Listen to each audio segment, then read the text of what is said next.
साथीहरु नमस्कार। यस भिडियोमा म तपाईहरुलाई मोबाइल बैंकिङ एप्लिकेसनको युजबाट तपाईले आफ्नो बैंकमा रहेको रकमलाई फिक्स्ड डिपोजिट कसरी गर्न सक्नुहुन्छ घरमै बसेर भनेर बताउन गइरहेको छु र यस भिडियो मार्फत तपाईले बैंकको इन्ट्रेस्ट रेट कति चलिरहेको छ त्यो पनि हेर्न सक्नुहुन्छ। आज चाहिँ मैले NICASIA बैंकको एप्लिकेसनलाई युज गर्न गइरहेको छु र भिडियोलाई सुरु अथवा स्टार्ट गर्नुभन्दा अगाडि चाहिँ हाम्रो च्यानलमा नयाँ हुनुहुन्छ भने च्यानललाई सब्स्क्राइब गरी छेउमा रहेको बेल आइकन थिची अल भन्ने आइकनलाई प्रेस गरिदिनु होला। आउनुहोस् भिडियोलाई स्टार्ट गरौँ। NICASIA बैंकको एप्लिकेसनलाई मेरो मोबाइलमा ओपन गरेर है त यहाँनिर देख्न सक्नुहुन्छ। म चाहिँ NICASIA बैंकको एप्लिकेसनलाई ओपन गर्दैछु। यहाँनिर देख्न सक्नुहुन्छ। NICASIA बैंकको एप्लिकेसन ओपन गरिसकेपछि यहाँनिरबाट मैले फिंगरप्रिन्टको सहायताबाट लगइन गर्न गइरहेको छु। यहाँनिर एकैछिन यसले प्रोसेस लिन्छ, त्यसपछि यहाँनिर खोल्यो देख्न सक्नुहुन्छ। सम्पूर्ण कुराहरु यहाँनिर my account, payment, fixed deposit, send money भनेर विभिन्न यहाँनिर फिचर्सहरु अथवा सुविधाहरु दिएको छ यस एप्लिकेसनमा। तपाईले हेर्न पनि सक्नुहुन्छ अथवा तपाई जान्नु पनि भएको होला यदि मोबाइल एप्लिकेसन अथवा मोबाइल बैंकिङ युज गर्नुहुन्छ भने।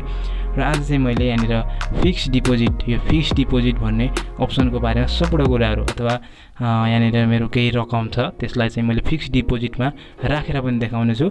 भिडियोमा रहिरहनु होला भन्न चाहे। आउनुहोस् यहाँनिर यो फिक्स्ड डिपोजिटलाई हेरौँ।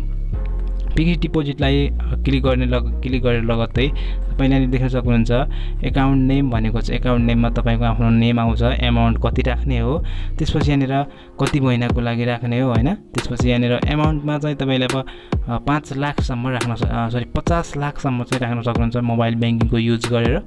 यहाँनिर अमाउन्टमा युज गर्न सक्नुहुन्छ। त्यसपछि यहाँनिर तल कति महिनाको लागि राख्ने हो भनेर हेर्न पनि सकिन्छ। त्यसपछि साइडमा यो चाहिँ मन्थहरु देखाएको छ, 3 मन्थ हैन, 6 मन्थ त्यसरी चाहिँ दिएको छ। 4 मन्थ राख्ने सुविधाहरु चाहिँ त्यसरी छैन हैन। त्यसपछि यो मन्थको यता साइडमा देख्न सक्नुहुन्छ इन्फर्मेसन जस्तो लोगो छ, आइकन छ हैन।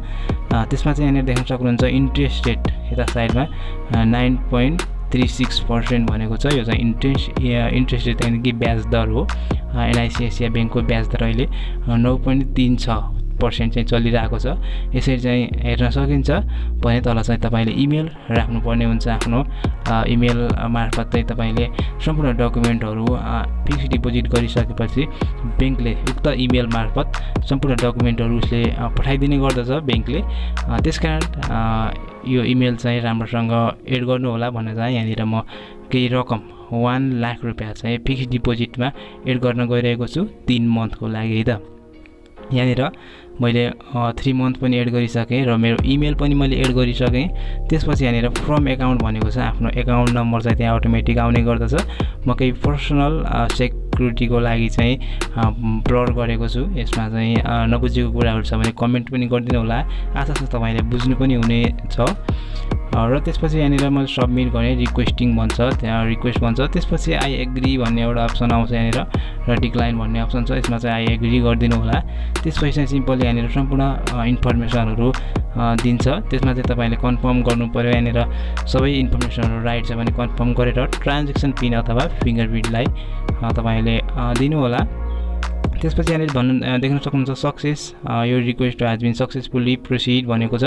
यहाँनिर यो तपाईको रिक्वेस्ट चाहिँ प्रोसिड भइसकेको छ, प्रोसेसमा गइसकेको छ। एकछिनपछि तपाईले योभन्दा अगाडि यहाँनिर इन्टर गरेको इमेलमा उहाँहरुले भाउचर जस्तै यहाँनिर एउटा रसिद चाहिँ उहाँहरुले पठाइदिनु हुनेछ जीमेल मार्फत है त।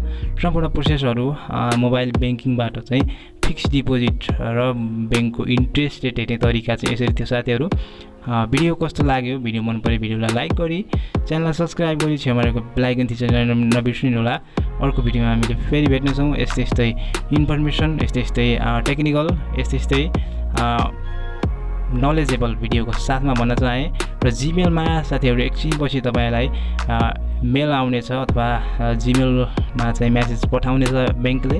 अहिले चाहिँ प्रोसिडमा रहेको हुनाले एकछिन चाहिँ वेट गर्नु होला भन्न पनि चाहे। र साथीहरु अर्को भिडियो फेरि भेट्छौं। हस्त धन्यवाद।